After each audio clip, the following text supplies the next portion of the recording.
সবচেয়ে সম্মানিত কিছু আর নাই। অর্থাৎ আল্লাহর নিকট সবচেয়ে সম্মানিত বিষয়গুলোর একটি হচ্ছে দোয়া। অথবা আল্লাহ রাব্বুল আলামিন আমাদের কতটা কাছে আছেন, কতটা আমাদের দোয়া কবুল করার জন্য প্রস্তুত আছেন, সে ব্যাপারে জানানোর জন্য আমাদেরকে বলছেন, ওয়াইদা সাআলাকা ইবাদি আন্নী ফাইন্নী করিব।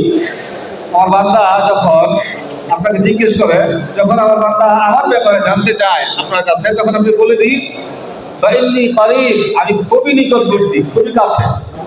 উজিবু দাওয়াতাদ দাঈ ইলা দাআন, যখন কোনো আহ্বানকারী, কোনো দোয়াকারী আমাকে দোয়া করে, আমার কাছে চায়, তাহলে আমি করি তাদের ডাকে সাড়া দিয়ে থাকি। ফালিয়াস্তাজিবু লি ওয়া লিউমিনু বি লাআল্লাহুম ইয়ারশুদুন। আল্লাহ রাব্বুল আলামিন আমাদেরকে উৎসাহ দিচ্ছেন, আমাদের আদেশ করছেন আমরা যেন তার কাছে যাই, এতে করে আমরা মুমিন হব এবং তার প্রতি যেন ঈমান তার উপরে যেন ঈমান নিয়ে আসি, এতে করে আমরা সৎ পথ প্রাপ্ত হব, আমরা সঠিক পথের দিশা পাবো ইনশাআল্লাহ। দেখেন এই যে আয়াতটা, ওয়াইদা সাআলাকা ইবাদি আন্নী ফাইন্নী করিব, এই আয়াতটা এমন দুইটা আয়াতের মাঝে আসছে যে এই আয়াতের আগেও রমজান প্রসঙ্গে আলোচনা হয়েছে, এই আয়াতের পরেও রমজান প্রসঙ্গে আলোচনা হয়েছে।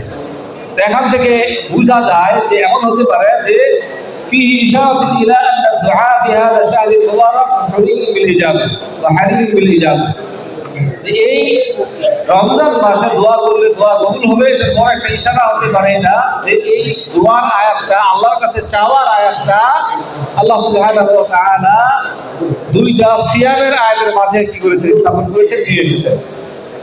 অনুরূপভাবে এই আয়াতের নাযিলের প্রেক্ষাপট যদি আমরা জানি, তাহলে আমরা জানতে পারবো কিছু ব্যক্তি রাসূলুল্লাহ সাল্লাল্লাহু আলাইহি ওয়াসাল্লামের কাছে এসে জিজ্ঞেস করলেন, ইয়া রাসূলুল্লাহ রাব্বুনা করিবুন ফানুনাদিহি আস-সাঈদুন ফানুনাদিহি, হে আল্লাহর রাসূল, আমাদের রব কি আমাদের অনেক কাছে যে আমরা গোপনে সংগোপনে যখন কেউ কাছে থাকে তার কানে কানে কথা বললে শুনতে পাই আমি, তাই না? আর যখন দূরে থাকে তাহলে তাকে ডাকতে হয়।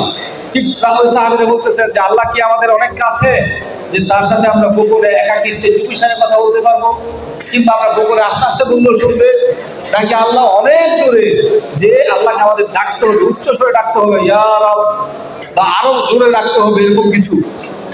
তখন আল্লাহ রাব্বুল আলামিন ওই সাহাবীদের এই প্রশ্নের জবাব, রাসূল সাল্লাল্লাহু আলাইহি ওয়াসাল্লাম যখন প্রশ্ন করেছেন, এই প্রশ্নের জবাব আল্লাহ সুবহানাহু ওয়া তাআলা এই আয়াত নাযিল করেন যে মুহাম্মদ, যখন তোমার সাথীরা তোমাকে জিজ্ঞেস করে যে আমি কি কাছে না দূরে, তাহলে তুমি বলে দাও যে আমি তাদের অনেক কাছে, আমি তাদের অনেক নিকটে। সুবহানাল্লাহ।